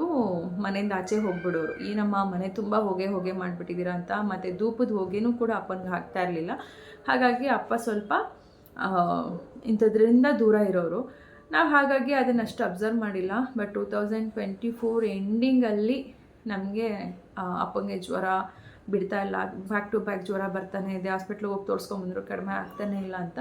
ಫೈನಲಿ ನಮ್ಮಮ್ಮ ಏನು ಮಾಡಿದರು, ನೀವು ಇವ್ರ ಹತ್ರ ಡಾಕ್ಟ್ರ್ ಹತ್ರ ಎಲ್ಲ ಹೋಗೋದು ಬೇಡ, ನಾರ್ಮಲ್ ನಮ್ಮ ಫ್ಯಾಮಿಲಿ ಡಾಕ್ಟರ್ ಅಂದರೆ ಅಪ್ಪನ ಸುಮಾರು ವರ್ಷಗಳ ಹಿಂದೆ ಎಲ್ಲ ನೋಡ್ತಾಯಿದ್ರು, ಡಾಕ್ಟರ್ ರೆಡ್ಡಿ ಅಂತ ಹೇಳಿ, ಅವ್ರ ಹತ್ರ ಹೋಗೋಣ ತೋರಿಸೋಣ ಅಂತ ಅಂದರು. ಬಟ್ ಅವರು ಏನು ನಮ್ಮ ಕುಮಾರಸ್ವಾಮಿ ಲೇಔಟಲ್ಲಿದ್ದರು, ಅಲ್ಲಿಂದ ಬೇರೆ ಕಡೆ ಶಿಫ್ಟ್ ಆಗಿರೋದ್ರಿಂದ ನಮ್ಮಪ್ಪ ಬೇರೆ ಡಾಕ್ಟ್ರನ್ನ ನೋಡಿ ಅಲ್ಲಿ ತೋರಿಸ್ಕೊತಿದ್ದು. ಬಟ್ ಅಮ್ಮ ಏನು ಮಾಡಿದ್ರು, ನಿಮ್ಮ ಬಗ್ಗೆ ಎಲ್ಲ ಅವ್ರಿಗೆ ಜಾಸ್ತಿ ಗೊತ್ತಿರೋದು, ಅಲ್ಲೇ ಹೋಗೋಣ ಅಂತ ಹೇಳಿ ಕೊನೆಗೆ ಅವ್ರು ಎಲ್ಲಿದ್ದಾರೆ ಏನು ಎತ್ತ ಎಲ್ಲ ವಿಚಾರಿಸ್ಕೊಂಡು ಡಾಕ್ಟ್ರನ್ನ ಅಮ್ಮ ಬಲವಂತ ಮಾಡಿ ಅಪ್ಪನ್ನ ಕರ್ಕೊಂಡೋಗಿದ್ದು. ಡಿಸೆಂಬರ್ ಎಂಡಿಂಗಲ್ಲಿ ಕರ್ಕೊಂಡು ಹೋದಾಗ ಡಾಕ್ಟರ್ಗೆ ಅಪ್ಪನ ಒಂದು ಸ್ಥಿತಿ ನೋಡಿ ಸ್ವಲ್ಪ ಅವ್ರಿಗೆ ಡೌಟ್ ಬಂತು. ಕೆಲವೊಂದು ಟೆಸ್ಟ್ ಮಾಡಿಸ್ಬೇಕು ಅಂದರು, ಕಫ ಟೆಸ್ಟ್ ಆಗಬೇಕು, CT ಸ್ಕ್ಯಾನ್ ಆಗಬೇಕು, ಮತ್ತು ಇನ್ನೂ ಸುಮಾರು ಟೆಸ್ಟ್ಗಳಾಗಬೇಕು ಅಂತ ಹೇಳಿದ್ರು. ಎಲ್ಲ ಟೆಸ್ಟು ನಡೀತಾ ಇತ್ತು. ಬಟ್ ನಮಗೆಲ್ಲ ಅಂದರು ಅಪ್ಪಂಗೆ TB ಅಟ್ಯಾಕ್ ಆಗಿರಬಹುದು ಅಂತಲೇ ನಾವೆಲ್ಲ ಅಂದ್ಕೊಂಡಿದ್ದು. ಹಾಗಾಗಿ ರಿಪೋರ್ಟ್ಸ್ ಬರೋವರೆಗೂ ತುಂಬಾ ವೆಯ್ಟ್ ಮಾಡಿದ್ವಿ. ಫೈನಲಿ ಅಪ್ಪನ ರಿಪೋರ್ಟ್ 2025 ಸೆಕೆಂಡ್ ವೀಕಲ್ಲಿ ಬಂತು. 2025ರಲ್ಲಿ ಜನವರಿಯಲ್ಲಿ 2ನೇ ವಾರದಲ್ಲಿ ನಮಗೆ ಅಪ್ಪನ ರಿಪೋರ್ಟ್ಸ್ ಬಂತು. ಬಂದಾಗ ನಿಜ ಹೇಳ್ತೀನಿ, ಅವತ್ತಿನ ದಿನ ಅಮ್ಮ ಅಪ್ಪ ಇಬ್ಬರೇ ಹಾಸ್ಪಿಟಲ್ಗೆ ಹೋಗಿದ್ದಿದ್ದು. ಫಸ್ಟ್ ಟೈಮ್ ನಮ್ಮಪ್ಪ ಕಣ್ಣಲ್ಲಿ ನೀರು ಹಾಕಿದ್ದು, ಅತ್ತಿದ್ದು, ಫೋನ್ ಮಾಡಿ ನನಗೆ ನಿಜ ಈಗಲೂ ವೀಡಿಯೋ ಕಾಲಲ್ಲಿ ನಾನು ನಮ್ಮಪ್ಪನ ನೋಡಿದ್ದು ನನಗೆ ಕಣ್ಮುಂದೆನೇ ಬರ್ತಾಯಿದೆ. ಎಷ್ಟು ಹತ್ರ ಅಂದರೆ ನನಗೆ ಕ್ಯಾನ್ಸರ್ ಇದ್ದಾವ, ಕ್ಯಾನ್ಸರ್ ಬಂದ್ಬಿಟ್ಟಿದ್ಯಾವ ಹಿಂಗೆ ಹೇಳಿದ್ದು. ಯಾಕಂದ್ರೆ ನಮ್ಮಪ್ಪ ನನ್ನನ್ನು ಪುಟ್ಟಿ ಇಲ್ಲ ಅವ್ವ ಇವೆರಡು ಪದದಲ್ಲೇ ನನ್ನನ್ನು ಕರಿತಾ ಇದ್ದಿದ್ದು. ಅವ ಹಿಂಗೆ ಬಂದುಬಿಟ್ಟಿದೆ ಅವ ಅಂತ. ಅಮ್ಮನೂ ಒಂದು ಕಡೆ ಅಳ್ತಿದ್ದಾರೆ, ಅಪ್ಪನೂ ಅಳ್ತಿದ್ದಾರೆ. ಬಟ್ ಅವ್ರ ಪಕ್ಕದಲ್ಲಿ ನಾನು ಇಲ್ಲ, ಯಾರೂ ಇಲ್ಲ, ಅವರಿಬ್ಬರೇ. ನಿಜವಾಗ್ಲೂ ಅವತ್ತಿನ ದಿನ ನಾನು ನಮ್ಮಮ್ಮಗೆ ತುಂಬ ಧೈರ್ಯ ಹೇಳಿದೆ, ಏನಾಗಲ್ಲ, ಯೋಚನೆ ಮಾಡಬೇಡಿ, ಇನ್ನೂ ತುಂಬ ಇದೆ, ಜಸ್ಟು CT ಸ್ಕ್ಯಾನಲ್ಲಿ ಆ ಥರ ಬಂದಿದೆ, ಅಪ್ಪನಿಗೆ ಯಾವ ಸ್ಟೇಜ್ ನೋಡ್ಕೊಳ್ಳೋಣ, ಅರ್ಲಿ ಸ್ಟೇಜ್ ಇದ್ದರೆ ಬೇಗ ಕ್ಯೂರ್ ಆಗುತ್ತೆ, ಏನು ಯೋಚನೆ ಮಾಡಬೇಡಪ್ಪ, ನೀನು ತುಂಬ ಚೆನ್ನಾಗಿರ್ತೀಯಾ ಅಂತೆಲ್ಲ ಹೇಳಿ. ಕ್ಯಾನ್ಸರ್ ಅಂತ ಅಂದ್ರೇ ಒಬ್ಬೊಬ್ರಿಗೆ ಒಂದೊಂದು ರೀತಿಯಾದಂಥ ಕ್ಯಾನ್ಸರ್ಗಳು ಬರುತ್ತೆ. ಈ ಕಾಯಿಲೆ ಅದು ಎಲ್ಲೆಲ್ಲಿಂದ ಉತ್ಪತ್ತಿ ಆಗ್ತಿದೆ ಗೊತ್ತಿಲ್ಲ, ಮಾನವನಲ್ಲಿರೋ ದೇಹದಲ್ಲಿ ಒಂದೊಂದು ಅಂಗಕ್ಕೂ ಒಂದೊಂದು ಕ್ಯಾನ್ಸರ್ ಅನ್ನೋ ಥರ ಬರ್ತಾಯಿದೆ. ಅದಕ್ಕೋಸ್ಕರ ನಾನು ನಿಮ್ಗೆ ಹೇಳ್ತೀನಿ, ಸುಮಾರು ಜನ ಇದ್ರ ಬಗ್ಗೆ ನಂಗೆ ಪ್ರಶ್ನೆ ಕೇಳಿರೋದಕ್ಕೆ, ಇದ್ರ ಬಗ್ಗೆ ಯಾವ ರೀತಿಯಾಗಿ ಮುನ್ನೆಚ್ಚರಿಕೆ ತೊಗೋಬೇಕು ಅಂತ ಸುಮಾರು ಜನ ಕೇಳ್ತೀರಾ. ನಿಜವಾಗ್ಲೂ ಇದ್ರ ಬಗ್ಗೆ ಮುನ್ನೆಚ್ಚರಿಕೆ ತೊಗೋಬೇಕು ಅಂತಂದರೆ, ಒಂದು 6 ಮಂತ್ಸ್ಗೆ ಒಂದ್ಸರಿ ಅಥವಾ ಇಯರ್ಲಿ ಒನ್ಸ್ ಬ್ಲಡ್ ಟೆಸ್ಟ್ ಮಾಡಿಸ್ಕೋಬೇಕಾಗತ್ತೆ. ಆ ಬ್ಲಡ್ ಟೆಸ್ಟಲ್ಲಿ ವೇರಿಯೇಷನ್ ಆದರೆ ನಮಗೆ ಕ್ಯಾನ್ಸರ್ ಇದೆ ಅಂತ ಗೊತ್ತಾಗುತ್ತೆ ಅಂತ ಡಾಕ್ಟರ್ಸ್ ಹೇಳ್ತಾರೆ. ಅಥವಾ ಡಾಕ್ಟರ್ಸ್ನ ನೀವು ಮೀಟ್ ಮಾಡಿ ಈ ಥರ ನಮಗೆ ಮುಂಜಾಗ್ರತೆಯಾಗಿ ಕ್ಯಾನ್ಸರ್ನಾಗಿದೆ ಹೇಗೆ ತಿಳ್ಕೊಬೇಕು ಅಂತ ನೀವು ಕೇಳಿದ್ರೆ ಅವರೇ ಕಂಪ್ಲೀಟ್ ಡೀಟೇಲ್ ಹೇಳ್ತಾರೆ. ಒಂದೊಂದ್ಸರಿ ಅನಿಸುತ್ತೆ ನಾವು ಎಷ್ಟು ಕೋಟಿ ಲಕ್ಷ ಏನು ದುಡಿದ್ರೂ ಕೂಡ ಎಲ್ಲೋ ಒಂದು ಕಡೆ ನಮಗೆ ಅಂತ ನಾವು ಖರ್ಚು ಮಾಡ್ತಾ ಇಲ್ಲ, ನಮಗೋಸ್ಕರ ನಮ್ಮ ಆರೋಗ್ಯಕ್ಕೆ ಅಂತ ನಾವು ನೋಡ್ತಾ ಇಲ್ಲ. ಅದರಿಂದ ನಾವು ಈ ಥರ ಕಷ್ಟಗಳಿಗೆ, ನೋವುಗಳಿಗೆ ಅನುಭವಿಸೋ ರೀತಿಯಾಗಿ ನಾವೇ ಹೋಗ್ತಾ ಇದ್ದೀವಿ. ನಾವು ದುಡಿಯೋ ದುಡ್ಡನ್ನು ನಮಗೋಸ್ಕರ ನಾವು ಬಳಸ್ಕೋಬೇಕು ಅಂತ ನನಗೆ ನಮ್ಮ ತಂದೆ ಹೋದ್ಮೇಲೆ ನನಗೆ ಫೀಲ್ ಆಗ್ತಾ ಇದೆ. ಬಟ್ ಅಪ್ಪನಿಗೆ ಕ್ಯಾನ್ಸರ್ ನನಗೆ ಗೊತ್ತಾದಮೇಲೆ ನೆಕ್ಸ್ಟ್ ಸ್ಟೆಪ್ಪೇ ನಡೆಯೋದು ಬಯೋಪ್ಸಿ ನಡೆಯುತ್ತೆ, ಎಂಡೋಸ್ಕೋಪ್ ಮಾಡ್ತಾರೆ. ಅದೆಲ್ಲ ಮಾಡಿದ್ಮೇಲೆ ಯಾವ ಸ್ಟೇಜ್ ಅಂತ ಹೇಳಿ ಗೊತ್ತಾಗೋದು. ಬಟ್ ಅಪ್ಪಂಗೆ ಸುಮಾರು ಟೆಸ್ಟ್ಗಳಿದ್ವು. ಅಂದರೆ ಒಬ್ಬೊಬ್ಬರು ಡಾಕ್ಟ್ರು ನಿಮ್ಗೆ ಒಂದೊಂದು ರೀತಿಯಾಗಿ ಹೇಳ್ತಾರೆ. ಜೊತೆಗೆ ಆಯುರ್ವೇದಿಕ್ ಸುಮಾರು ಜನ ಹೇಳ್ತೀನಿ, ದಯವಿಟ್ಟು ಅವರು ಇವರು ಕೊಡೋ ಅಡ್ವರ್ಟೈಸ್ಮೆಂಟ್ ನೋಡಿ ಆಯುರ್ವೇದಿಕ್ಗೆಲ್ಲ ಹೋಗಬೇಡಿ. ನನ್ನ ಕಣ್ಮುಂದೆನೇ ನಮ್ಗೆ ಗೊತ್ತಿರೋರೇ ಒಬ್ಬರು ಆ ರೀತಿ ಜೀವ ಕಳ್ಕೊಂಡಿದ್ದಾರೆ. ಜೊತೆಗೆ ನಾವು ಆದರೂ ಎಲ್ಲೋ ಒಂದು ಕಡೆ ಹೋಪ್ ಇರುತ್ತಲ್ಲ, ಇಲ್ಲ ಇನ್ನೊಂದು ಸರಿ ನೋಡೋಣ, ಇದೇನೋ ಬೇರೆದಿರ್ಬೋದು, ಇದು ಹೊಸದಿರ್ಬೋದು, ಇವರಿಂದ ಏನೋ ಆಗ್ಬೋದು ಅಂತ. ಆ ರೀತಿ ನಾವು ಕೂಡ ಹೋಗಿ ಸುಮಾರು ದುಡ್ಡುಗಳನ್ನ ಕಳ್ಕೊಂಡಿದ್ದೀವಿ. ಯಾವುದೇ ಅಡ್ವರ್ಟೈಸ್ಮೆಂಟ್ ಯಾವುದೇ ಇದ್ದರೂ ಆಯುರ್ವೇದಿಕ್ ಅಂತ ಹೇಳಿ ಹೋಗೋ ಮುಂಚೆ ಸ್ವಲ್ಪ ಎಚ್ಚರಿಕೆ ವಹಿಸಿ. ನಿಮ್ಮ ಆರೋಗ್ಯ ಒಂದು ಸರಿ ಹೋದರೆ, ಒಂದು ಸರಿ ನಾವು ಈ ಭೂಮಿ ಬಿಟ್ಟು ಹೋದರೆ ಮತ್ತೆ ಬರೋದಿಲ್ಲ. ಇವತ್ತು ದುಡ್ಡಿಗೋಸ್ಕರ ಏನೇನೋ ನಡೀತಾ ಇದೆ. ಹಂಗಂತ ಹೇಳಿ ನಾವು ನಾರ್ಮಲ್ ಡಾಕ್ಟರ್ಸ್ ತೋರಿಸ್ತಾರೆ ಅವ್ರದ್ದು ಬೆಟರ್ ಅಂತ ಹೇಳ್ತಾ ಇದ್ದೀನಿ ಅಂತ ಅಂದ್ಕೋಬೇಡಿ. ನನಗೆಲ್ಲೋ ಆಯುರ್ವೇದಿಕ್ಕಿಂತ ಬೆಟರ್ ನಾರ್ಮಲ್ ಡಾಕ್ಟರ್ಸ್ ಅವ್ರು ಏನು ಹೇಳ್ತಾರೆ ಅದೇ ಬೆಟರ್ ಅಂತ ಅನಿಸುತ್ತೆ. ಒಬ್ಬೊಬ್ಬರು ಒಂದೊಂದು ರೀತಿಯಾಗಿ ಹೇಳಿದ್ರು. ಒಬ್ಬರು ಹೇಳಿದ್ರು 21 ಡೇಸ್ಗೆ ಒಂದು ಇಂಜೆಕ್ಷನ್ ಇದೆ, ಹತ್ತಿರ 3 ಲಕ್ಷ ಆಗುತ್ತೆ ನಿಮಗೆ, ಆ ಇಂಜೆಕ್ಷನ್ಸ್ನ ತೊಗೊಳ್ಳಿ, ನಿಮ್ಮ ತಂದೆ ಇರೋವರೆಗೂ ನೀವು ತೊಗೋಬೇಕಾಗತ್ತೆ, 21 ಡೇಸ್ಗೆ ಒಂದೊಂದು ಇಂಜೆಕ್ಷನ್ ಅಂತ.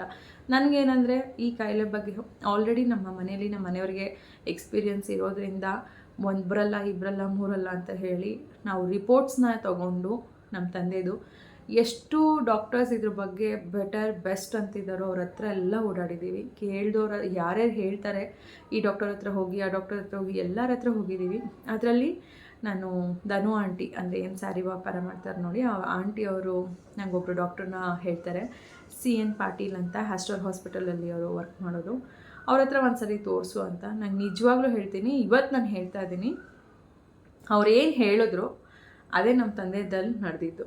ಅವ್ರು ಏನು ಮಾತಾಡಿದ್ರು, ಅವ್ರು ಏನು ಎಕ್ಸ್ಪ್ಲೈನ್ ಮಾಡಿದ್ರು, ನಮ್ಮ ಅಪ್ಪನ ರಿಪೋರ್ಟ್ ನೋಡಿದ್ರು, ಅವ್ರು ಯಾವ ರೀತಿ ನಮ್ಮ ತಂದೆ ರಿಕವರ್ ಆಗ್ತಾರೆ, ಹೇಗಿರಬೇಕು, ಅಕಸ್ಮಾತ್ ಅವ್ರು ರಿಕವರ್ ಆಗಿಲ್ಲ ಅನ್ನೋದೇ ಅವರು ಇರೋದ್ರಲ್ಲಿ ವ್ಯತ್ಯಾಸ ಆದರೆ ಯಾವ ರೀತಿಯಾಗಿ ಪ್ರಾಬ್ಲಮ್ ಆಗುತ್ತೆ ಅನ್ನೋದನ್ನೆಲ್ಲ ಪಿನ್ ಟು ಪಿನ್ ಡೀಟೇಲಾಗಿ ಹೇಳಿದ್ರು. ಅದೇ ರೀತಿಯೇ ನಡೀತು. ಹಾಗಾಗಿ ಅವ್ರ ಹತ್ರ ನಾನು ರಿಪೋರ್ಟ್ಸ್ ಎಲ್ಲ ತೊಗೊಂಡೋಗಿ ಕೇಳಿದಾಗ ಅವರು ಒಂದೇ ಮಾತು ಹೇಳಿದರು, ನಿಮ್ಮ ತಂದೆಗೆ ಇನ್ನೂ ಟೆಸ್ಟ್ಗಳಾಗೋದು ಬಾಕಿ ಇದೆ. ಆ ಟೆಸ್ಟೆಲ್ಲ ಆಗಿ ರಿಪೋರ್ಟ್ಸ್ ಬಂದಮೇಲೆ ನೀವು ಇಂಜೆಕ್ಷನ್ ಕೊಡ್ಸೋದ ಬೇಡವಾ ಯೋಚನೆ ಮಾಡೋರಂತೆ. ಬಟ್ ಇವರಿಗೆ ಅದು ಅವಶ್ಯಕತೆ ಇಲ್ಲ, ಇದು ಅವಶ್ಯಕತೆ ಇಲ್ಲ ಈ ಇಂಜೆಕ್ಷನ್ಸು. ಇನ್ನೂ ರಿಪೋರ್ಟ್ಸ್ ಬರಲಿ, ಬಂದಮೇಲೆ ನೀವು ನೋಡೋರಂತೆ ಅಂತ. ನಾನು ಹೇಳ್ದಂಗೆ ಬಯೋಪ್ಸಿ ಆಗುತ್ತೆ, ಎಂಡೋಸ್ಕೋಪಿ ಆಗುತ್ತೆ, ಆಮೇಲೆ ಸ್ಲೈಡ್ ಟೆಸ್ಟ್ ಮಾಡ್ತಾರೆ. ಆ ಸ್ಲೈಡಲ್ಲಿ ಸ್ಕೇಲ್ ಟೆಸ್ಟ್ ಆಗುತ್ತೆ. ಅಂದರೆ ಯಾವ ಟೈಪ್ಸ್ ಅವ್ರಿಗೆ ವೈರಸ್ ಒಂದು ಕ್ಯಾನ್ಸರ್ ಇರೋದು ಅಂತ ತಿಳ್ಕೊಳ್ಳೋದಕ್ಕೆ ಸುಮಾರು ಟೆಸ್ಟ್ಗಳು ನಡೆಯುತ್ತೆ. ಆ ಟೆಸ್ಟೆಲ್ಲ ಆದಮೇಲೆ ಒಂದು ರಿಪೋರ್ಟ್ ಬರುತ್ತೆ ನಮ್ಮ ತಂದೆಗೆ. ಸ್ಲೈಡಲ್ಲಿ ಸ್ಕೇಲ್ ಟೆಸ್ಟ್ ಆಗುತ್ತೆ. ಅದರಲ್ಲಿ ನಾನ್ ಸ್ಮಾಲ್ ಸ್ಕೇಲ ಅಂತ ನಂಗೆ ಡಾಕ್ಟರ್ ಕರೆಕ್ಟಾಗಿ ಹೇಳಿದರು. ಸ್ಮಾಲ್ ಸ್ಕೇಲ್ ಅಂತ ರಿಪೋರ್ಟ್ ಬಂತು ಅಂದರೆ ನಿಮ್ಮ ತಂದೆಗೆ ತುಂಬ ದಿನ ಆಯಸ್ಸಿಲ್ಲ, ಸ್ವಲ್ಪ ಮಟ್ಟಿಗಿದೆ ಅಂತ ಅಂದ್ಕೊಳ್ಳಿ. ದೇವ್ರ ಮೇಲೆ ಭಾರ ಹಾಕಿ ನಾನ್ ಸ್ಮಾಲ್ ಸ್ಕೇಲ್ ಅಂತ ಏನಾದರೂ ರಿಪೋರ್ಟ್ಸ್ ಬಂತು ಅಂತ ಅಂದರೆ ತುಂಬ ದಿನ ಅವರು ಇರುವಂಥ ಚಾನ್ಸ್ ಇದೆ. ಬಟ್ ಕೀಮೋನೇ ಸಾಕು ಅವ್ರಿಗೆ. ಕೀಮೋ ಅವ್ರ ಬಾಡಿಗೆ ಏನೂ ಸೈಡ್ ಎಫೆಕ್ಟ್ ಕೊಡ್ದೇ, ವಾಮಿಟು, ಲೂಸ್ ಮೋಷನ್ ಆ ಥರದ್ದೆಲ್ಲ ಏನೂ ತೊಂದರೆ ಆಗದೆ ಅವ್ರು ನಾರ್ಮಲಾಗಿ ಆರಾಮಾಗಿದ್ದಾರೆ ಅಂದರೆ ಕೀಮೋ ಬಿಟ್ಟರೆ ಇನ್ನೇನು ಬೇಡ, ನಾರ್ಮಲಾಗಿ ಅದನ್ನೇ ಕೊಡಿಸಿ ಅಂತಲೇ ಅವರು ಮೆನ್ಷನ್ ಮಾಡಿದರು. ಆಮೇಲೆ 21 ದಿನಕ್ಕೆ ನಮ್ಮ ತಂದೆ ಆಲ್ಮೋಸ್ಟ್ 1.5 ವರ್ಷದಿಂದನೂ 21 ದಿನಕ್ಕೆ ಒಂದೊಂದು ಕೀಮೋನ ತೊಗೊಂಡಿದ್ದಾರೆ. ಅವ್ರು ಪ್ರತಿ ಸರಿ ಕೀಮೋ ತೊಗೊಂಡಾಗಲೂ ಹೇಳೋರು 15 ದಿನ ಅದೇ ನೋವು ಅದೇ ಇದರಲ್ಲಿರೋರು. ನನ್ನವರು ಜೀವಂತವಾಗಿ ಒಬ್ಬ ಮನುಷ್ಯನ ಸುಡ್ತಾರಲ್ವ, ಆ ಸುಟ್ಟಾಗ ಅದು ಅನುಭವ ಏನು ಅನ್ನೋದು ಕೀಮೋ ತೊಗೊಂಡ್ರೆ ಸಾಕು ಗೊತ್ತಾಗತ್ತೆ. ಆಗಲ್ಲ, ಈ ನೋವು ಈ ಉರಿ ತಡಿಯೋಕ್ಕಾಗಲ್ಲ, ಎಲ್ಲ ಕೈ ಕಾಲು ಉರಿ ಸುಟ್ಟಂಗೆ ಆಗ್ತಾಯಿದೆ ನನಗೆ ಅಂತ ಅನ್ನೋರು. ರಾತ್ರಿ ಇಡೀ ನಮ್ಮ ತಂದೆ ಮಲಗ್ತಾ ಇರಲಿಲ್ಲ, ಅಮ್ಮನ ಹತ್ರ ಹೋಗೋರು, ಮಾತಾಡ್ಸೋರು. ಬಟ್ ನಾವು ಅವತ್ತು ಇವತ್ತು ಅಂತ ಹೇಳಿ ಹೋಗಿ ಬರ್ತಿದ್ವಿ, ಯಾಕಂದರೆ ಮಕ್ಕಳು ಸ್ಕೂಲು ಬಿಟ್ಟು ಹೋಗೋಕ್ಕಾಗ್ತಾ ಇರಲಿಲ್ಲ. ಬಟ್ ನಾನಂತೂ ದಿನ ಹೋಗ್ತಿದ್ದೆ.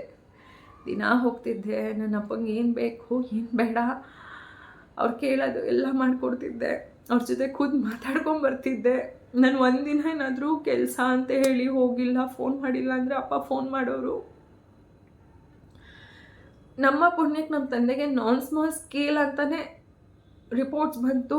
ಡಾಕ್ಟರು ಧೈರ್ಯ ಕೊಟ್ಟರು. ಈಗಲೂ ಕೀಮೋ ತೊಗೊಂಡು ನಮ್ಮ ಹತ್ರ 4 ರಿಂದ 5 ವರ್ಷ ಇರುವಂಥ ಪೇಷಂಟು ಇದ್ದಾರೆ, ಹೋಗಿ ಬಿಡಬೇಡಿ ಒಳ್ಳೇದಾಗತ್ತೆ, ಕೀಮೋ ಕೊಡಿಸಿ ಅಂತ.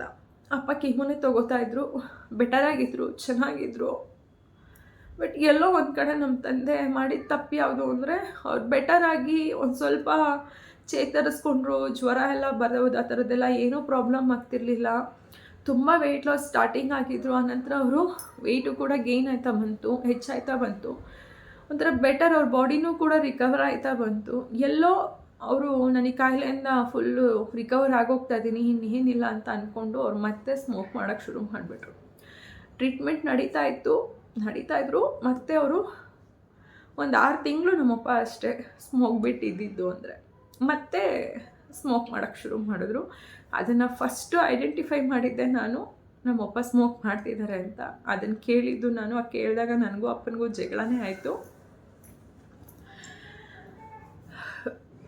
ಬಟ್ ಅವಾಗಲೂ ಹೇಳಿದೆ ಅಪ್ಪನಿಗೆ, ನಾನು ನಮಗೋಸ್ಕರ ಹೇಳ್ತಾ ಇಲ್ಲ, ನಿಂಗೋಸ್ಕರನೇ ಹೇಳ್ತಾ ಇದ್ದೀನಿ ಅಪ್ಪ, ಅರ್ಥ ಮಾಡ್ಕೋ, ಇದು ಕಾಯಿಲೆ ನೀನು ಅಂದ್ಕೊಂಡಷ್ಟು ಚಿಕ್ಕದಲ್ಲ.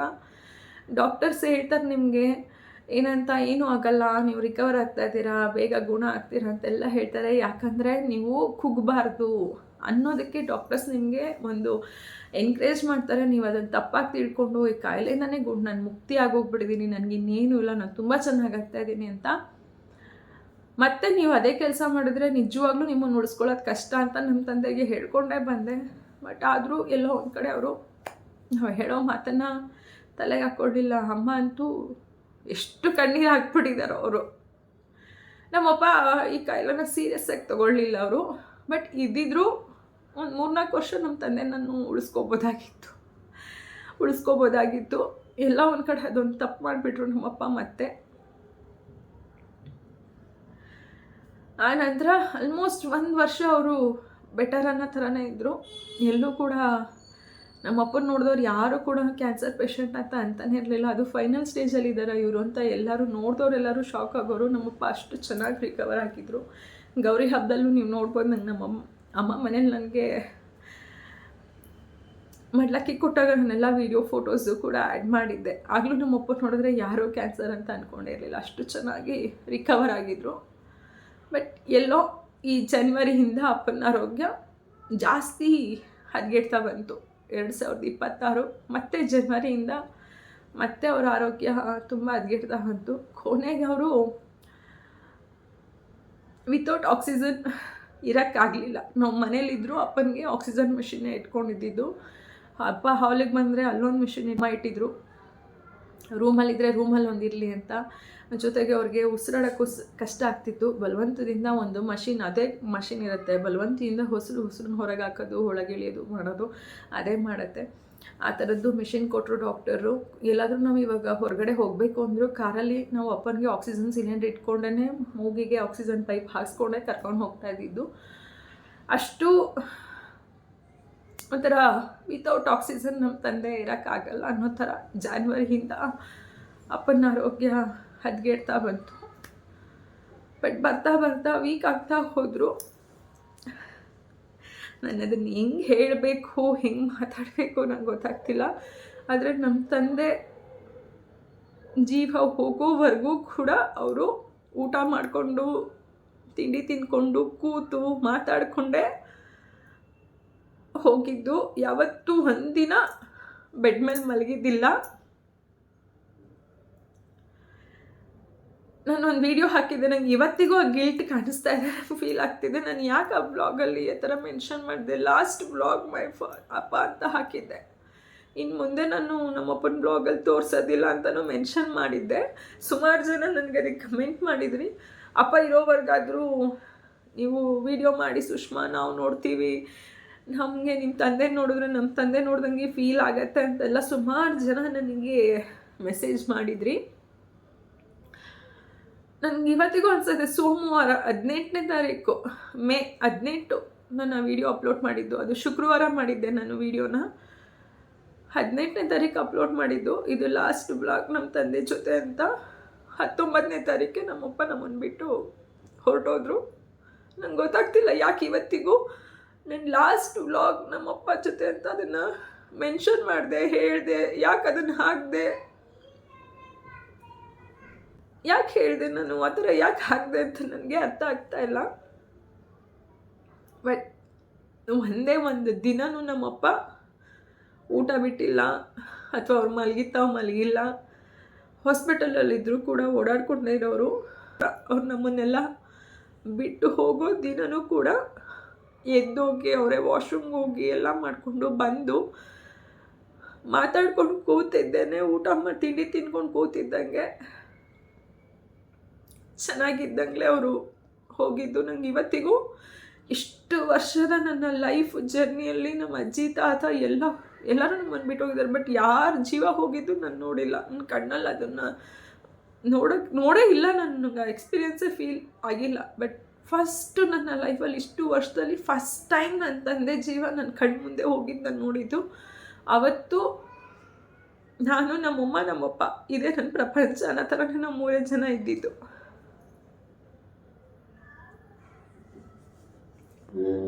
ಎವ್ರಿ ಡೇ ನಾನು ನಮ್ಮ ತಂದೆ ಒಂದು ಫೋನ್ ಮಾಡೋದು, ಮಾತಾಡೋದು ಎಲ್ಲ ಇತ್ತು. ಬಟ್ ಅಪ್ಪಂಗೆ ಈಗೆಲ್ಲ ಏಪ್ರಿಲ್ ಎಂಡಿಂಗಲ್ಲಿ ಹೆಲ್ತ್ ಇಶ್ಯೂಸ್ ಜಾಸ್ತಿ ಆಯಿತು. ಹಾಸ್ಪಿಟ್ಲಲ್ಲಿ ಇದ್ದರು. ಹಾಸ್ಪಿಟ್ಲಿಂದ ಡಿಸ್ಚಾರ್ಜ್ ಆಗಿ ಬಂದು ಒಂದೇ ವಾರ ನಮ್ಮಪ್ಪ ಇದ್ದಿದ್ದು.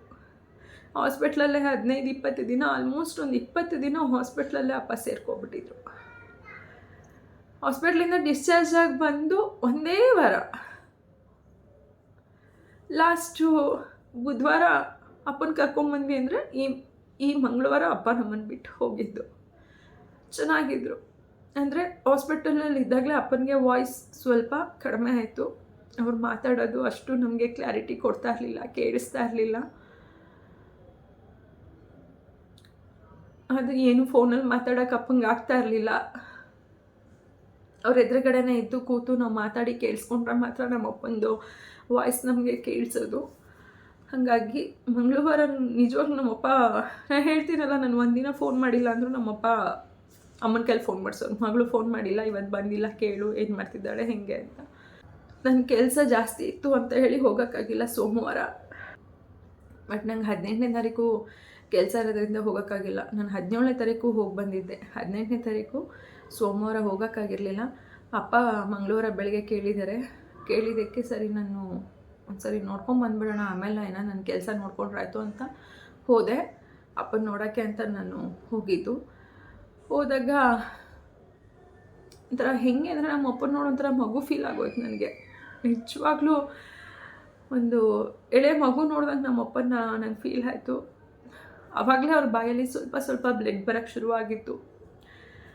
ಲೈಟಾಗಿ ಸ್ವಲ್ಪ ಬ್ಲಡ್ ಬರ್ತಾಯಿತ್ತು. ಬಟ್ ನಾನು ಅಪ್ಪನಿಗೆ ಹೇಳಿದೆ ಹೋದಾಗ, ಅಪ್ಪ ನೀನು ಟೆನ್ಷನ್ ಆಗ್ತಾ ಇದೆಯಾ, ಗಾಬರಿ ಆಗ್ತಾ ಇದೆಯಾ, ನಿಂಗೆ ಅದಕ್ಕೆ ಹಂಗೆ ಅನಿಸ್ತಾ ಇದೆ, ನೀನೇನು ಟೆನ್ಷನ್ ಆಗಬೇಡ, ಗಾಬರಿ ಆಗಬೇಡ, ಏನೂ ಆಗೋಲ್ಲ, ಹಾಸ್ಪಿಟ್ಲಿಗೆ ಹೋಗೋಣ ಅಂದೆ. ಬಟ್ ನಮ್ಮಪ್ಪ ಫಸ್ಟ್ ಟೈಮ್ ಇಷ್ಟು ವರ್ಷದಲ್ಲಿ ಅವ್ರಿಗೆ ಬಂದಂಗಿಂದ ಏನಾದರೂ ಒಂಚೂರು ಸುಸ್ತಾದರೂ, ವಾಮಿಟ್ ಆದರೂ, ತಲೆನೋವು ಬಂದರೂ ಹಾಸ್ಪಿಟ್ಲಿಗೆ ಹೋಗೋಣ ಅಂತಿದ್ದವರು.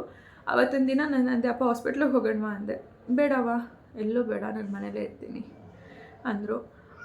ಹೀಗೆ ಮಾತಾಡ್ಕೊಂಡು ಕೂತಿದ್ವಿ. ಕಾಲೆಲ್ಲ ಸ್ವಲ್ಪ ಊದ್ಕೊಂಡಂಗೆ ಆಗಿತ್ತು. ವಿಕ್ಸ್ ಎಲ್ಲ ಹಾಕಿ ಅಪ್ಪನ ಕಾಲೆಲ್ಲ ಮಸಾಜ್ ಮಾಡಿ, ಸ್ವಲ್ಪ ಮೈಕೈ ಎಲ್ಲ ಒತ್ತವ ಅಂತು, ಎಲ್ಲ ಒತ್ತಿದೆ, ಎಲ್ಲ ಮಾಡಿದೆ. ಹೀಗೆ ಅಪ್ಪನ ಜೊತೆ ಸ್ವಲ್ಪ ಕಾಮಿಡಿ ಮಾಡ್ಕೊಂಡು ಕೂತಿದ್ದೆ. ಕೆಲವೊಂದು ಅಪ್ಪನ ಜೊತೆ ಅದು ಇದು ಮಾತಾಡಿದೆ. ಎಲ್ಲ ಮಾತಾಡಿದ್ದು ಆದಮೇಲೆ ಟೈಮ್ ಒಂದು 12:30 1 o'clock ಆಯ್ತಾ ಬಂತು. ನಾನು ಅಂದೆ, ಅಪ್ಪ ಟೈಮ್ ಆಯಿತು, ಮಕ್ಳನ್ನ ಮನೇಲೇ ಬಿಟ್ಟು ಬಂದಿದ್ದೀನಿ, ಮನೆಗೆ ಹೋಗ್ಬಿಟ್ಟು ಬರ್ತೀನಿ, ನಾನು ಮಕ್ಳಿಗೆ ಊಟ ಗೀಟ ಎಲ್ಲ ಮಾಡಿಸ್ಕೊಂಡು ನೋಡಿಕೊಂಡು ಕರ್ಕೊಂಬರ್ತೀನಿ ಬಿಡಪ್ಪ ಮಕ್ಕಳನ್ನ ಅಂತ ಅಂದೆ. ಬಟ್ ನಮ್ಮಪ್ಪ ಅವತ್ತು ನಿಜವಾಗ್ಲೂ ಹೇಳ್ತೀನಿ, ನಂಗೆ ಇವತ್ತಿಗೂ ಹೇಳ್ಕೊಳೋಕ್ಕೆ ಮೈಕೈ ಎಲ್ಲ ಒಂಥರ ನಡ್ಕ ಬಂದಂಗೆ ಫೀಲ್ ಆಗತ್ತೆ ನನಗೆ.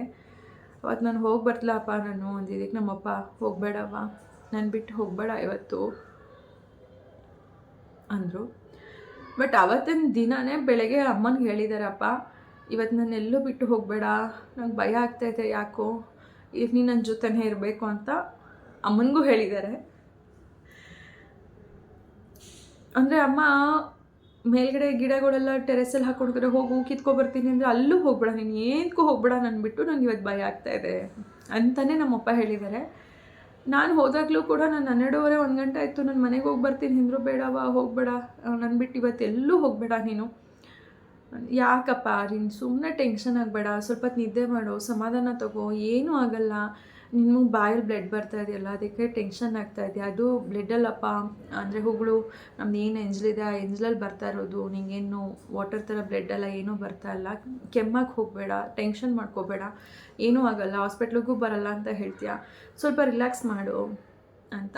ಯಾಕೆ ನಾನು ಈ ಮಾತು ನಮ್ಮ ತಂದೆ ಹೇಳಿದೆ ಅಂದರೆ, ಡಾಕ್ಟ್ರು ಅಪ್ಪನ ಡಿಸ್ಚಾರ್ಜ್ ಮಾಡಬೇಕಾದ್ರೆ ನಮಗೆ ಹೇಳೇ ಕಳಿಸಿದ್ರು, ಇನ್ನು ಅವ್ರನ್ನ ಹಾಸ್ಪಿಟ್ಲಿಗೆ ಕರ್ಕೊಂಬರ್ಬೇಡಿ, ಇನ್ನು ಹಾಸ್ಪಿಟ್ಲಲ್ಲಿ ಕೊಡುವಂಥ ಟ್ರೀಟ್ಮೆಂಟ್ ಏನೂ ಅವರಿಗಿಲ್ಲ, ಎಷ್ಟು ದಿನ ಇರ್ತಾರೋ ಅಷ್ಟು ದಿನ ಅವ್ರನ್ನ ಚೆನ್ನಾಗಿ ನೋಡ್ಕೊಳ್ಳಿ ಅಂತಲೇ ಹೇಳಿನೇ ಅಪ್ಪನ ಅವರು ಡಿಸ್ಚಾರ್ಜ್ ಮಾಡಿದ್ದು.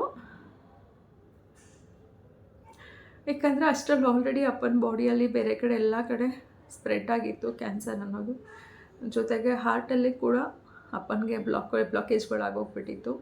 ಅದನ್ನು ಏನು ಆಪ್ರೇಷನ್ನು ಮಾಡೋಕ್ಕಾಗೋದಿಲ್ಲ, ನಾವು ಒಂದು ಮುಟ್ಟಿದ್ರೆ ಇನ್ನೊಂದು ಪ್ರಾಬ್ಲಮ್ಮು, ಇನ್ನೊಂದು ಮುಟ್ಟಿದ್ರೆ ಇನ್ನೊಂದು ಪ್ರಾಬ್ಲಮ್ಮು, ಲಿವರೆಲ್ಲ ಪ್ರಾಬ್ಲಮ್ ಶುರುವಾಗಿದೆ, ಏನೂ ಮಾಡೋಕ್ಕಾಗೋದಿಲ್ಲ ಅನ್ನು. ಎಷ್ಟು ದಿನ ಇರ್ತಾರೆ ಅಷ್ಟು ದಿನ ಅವ್ರು ಏನೇನು ಕೇಳ್ತಾರೆ ತಿನ್ನೋದಕ್ಕೆ, ಅವ್ರಿಗೆ ಏನು ಇಷ್ಟ ಆಗುತ್ತೆ ಎಲ್ಲ ಕೊಟ್ಟು ನೋಡ್ಕೊಂಬಿಡಿ ಅಂತಲೇ ನಮಗೆ ಫೈನಲಾಗಿ ಡಾಕ್ಟರ್ ಹೇಳಿ ಅಪ್ಪನ ಡಿಸ್ಚಾರ್ಜ್ ಮಾಡಿದ್ದು. ಹಾಗಾಗಿ ನಮಗೆ ಹೆಂಗಿತ್ತು ಅಂತಂದರೆ, ಅಪ್ಪ ಏನು ಇಷ್ಟಪಡ್ತಾರೆ, ಅವ್ರಿಗೇನು ಬೇಕೋ ಆ ಥರನೇ ನಮ್ಮ ತಲೆಯಲ್ಲಿ ಇದ್ದಿದ್ದು, ಅಮ್ಮನಿಗೂ ನನಗೂ ಇಬ್ಬರಿಗೂ ಕೂಡ. ಅವತ್ತೊಂದು ದಿನವೂ ಅಷ್ಟೇ ನಮಗೆ ಗೊತ್ತಾಗ್ತಾ ಇತ್ತು, ಬಟ್ ಏನೋ ಪ್ರಾಬ್ಲಮ್ ಆಗ್ತಾಯಿದೆ, ಇಮಿಡಿಯೇಟಾಗಿ ಹಾಸ್ಪಿಟ್ಲಿಗೆ ಹೋಗೋಣ ಅಂತ ನನಗೆ ಅನ್ನಿಸ್ತಿತ್ತು, ಅಮ್ಮನಿಗೆ ಅನ್ನಿಸ್ತಿತ್ತು. ಆದರೆ ನಮ್ಮಪ್ಪ ಒಪ್ಪಲೇ ಇಲ್ಲ ಅವತ್ತು. ಬೇಡ, ನನ್ನ ಊರಿಗೆ ಕರ್ಕೊಂಡು ಹೋಗ್ಬಿಡಿ, ಹಾಸ್ಪಿಟ್ಲಿಗೆ ಕರ್ಕೊಂಡು ಹೋಗ್ಬಿಡಿ, ಊರಿಗೆ ಕರ್ಕೊಂಡು ಹೋಗ್ಬಿಡಿ ಅಂದರು. ಊರಿಗೆ ಕರ್ಕೊಂಡೋಗಿ ಏನು ಮಾಡೋದು, ಏನು ಅವಶ್ಯಕತೆ ಏನಾಯ್ತು, ಅಲ್ಲೋಗಿ ಏನು ಮಾಡೋದು, ಕರೆಂಟ್ ಹೋದರೆ ಕರೆಂಟ್ ಇಲ್ಲ ಆಯಿತಾ, ಒಂಥರ ಆ ಟೈಮಲ್ಲಿ ಅಪ್ಪ ಹೇಳಿದಾಗ ನಂಗೆ ಏನು ಮಾಡಬೇಕು ಅನ್ನೋದು ಗೊತ್ತಾಗಿಲ್ಲ. ಅಪ್ಪ ಊರಿಗೆ ಹೋಗಿ ಏನು ಮಾಡ್ತೀರಪ್ಪ ಈ ಪರಿಸ್ಥಿತಿಲಿ, ಇಲ್ಲಾದರೆ ಹೇಗೋ ಇರ್ಬೋದು, ಎಮರ್ಜೆನ್ಸಿ ಇದ್ದರೆ ಹಾಸ್ಪಿಟ್ಲಿಗೆ ತೋರಿಸ್ಬೋದು, ಊರಿಗೆ ಕರ್ಕೊಂಡು ಹೋಗಿ ಏನು ಮಾಡೋದು, ನೀವು ರೆಸ್ಟ್ ಮಾಡಿ ಮಲ್ಕೊಳ್ಳಿ, ಸ್ವಲ್ಪ ಹೊತ್ತು ನಿದ್ದೆ ಮಾಡಿದ್ರೆ ಸರಿ ಹೋಗುತ್ತೆ, ನೀನು ಏನೇನೋ ಯೋಚನೆ ಮಾಡ್ತಾ ಇದೆಯಪ್ಪ, ಏನೂ ಆಗಲ್ಲ, ನೀನು ಮಲ್ಕೋಪ್ಪ ಸ್ವಲ್ಪ ಹೊತ್ತು ಅಂದೆ. ಇಲ್ಲ ಅವ್ವ, ನೀನೆಲ್ಲೂ ಹೋಗಬೇಡ, ಇವತ್ತು ನಾನು 6 ಗಂಟೆ ಮೇಲೆ ಇರೋದಿಲ್ಲ, ಇದು ನಮ್ಮ ತಂದೆ ಹೇಳಿದ ಮಾತು. ಇವತ್ತು ನಾನು 6 ಗಂಟೆ ಮೇಲೆ ಇರೋದಿಲ್ಲ, ನಂಗೆ ಹಂಗೆ ಅನ್ನಿಸ್ತಾ ಇದೆ ನಾನು ಇವತ್ತು ಇರೋದಿಲ್ಲ ಅಂತ. ಇಲ್ಲೆಲ್ಲ ನೋವ್ತಾ ಇದೆ, ಹೊಟ್ಟೆಲ್ಲ ಸಂಕಟ ಆಗ್ತಾ ಇದೆ, ಇಲ್ಲೆಲ್ಲ ಹಿಂಸೆ ಆಗ್ತಾ ಇದೆ. ನಮ್ಮಪ್ಪ ಹೇಳಿದ್ದು, ಇಲ್ಲ ನನ್ನ ಕೈಲಿ ಆಗಲ್ಲ,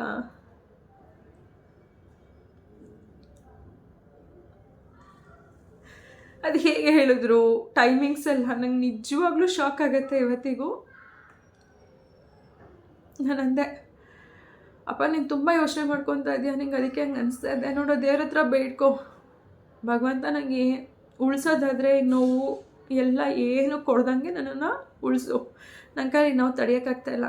ಅದೇ ನನಗೇನಾದರೂ ನೀನು ಕರ್ಕೊಳ್ಳೋದಿದ್ರೆ ಈ ನೋವೆಲ್ಲ ಏನೂ ಕೊಡಬೇಡ, ನನಗೆ ಗೊತ್ತೇ ಆಗಬಾರ್ದು ನನ್ನ ಸಾವು, ಹಂಗೆ ನೀನು ಕರ್ಕೊ ಅಂತ ಭಗವಂತನಲ್ಲಿ ಬೇಡ್ಕೊಪ್ಪ ಅಂದಾಗ ನಮ್ಮಪ್ಪ ನಿಜವಾಗ್ಲೂ 2 ಕೈ ಎತ್ತು ದೇವ್ರ ಮುಂದೆ ನಮಸ್ಕಾರ ಮಾಡಿದ್ರು.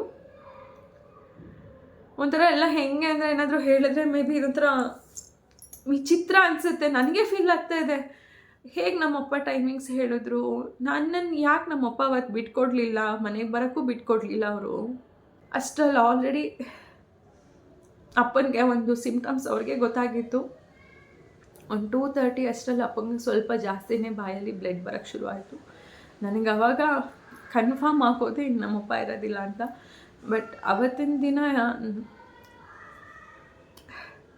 ನಾನು ಏನೇನು ಫೋನ್ ಮಾಡಿದೆ, ಯಾರ್ಯಾರಿಗೆ ಫೋನ್ ಮಾಡಿದೆ ಅಂತ ಗೊತ್ತಿಲ್ಲ, ನಾನು ಯಾರಿಗೆ ಏನು ಹೇಳಿದೆ ಅನ್ನೋದು ಗೊತ್ತಿಲ್ಲ. ಬಟ್ ನಮ್ಮ ತಂದೆ ಜೀವ ಹೋಗೋಷ್ಟರಲ್ಲಿ ಆಲ್ಮೋಸ್ಟ್ ಆಲ್ ನಮ್ಮ ಫ್ಯಾಮಿಲಿ, ನಮ್ಮ ಚಿಕ್ಕಮ್ಮ, ಚಿಕ್ಕಪ್ಪ, ನಮ್ಮ ಅತ್ತೆ ಮಗಳು ಎಲ್ಲರೂ ನಮ್ಮ ಅಪ್ಪನ ಹತ್ರ ಇದ್ದರು.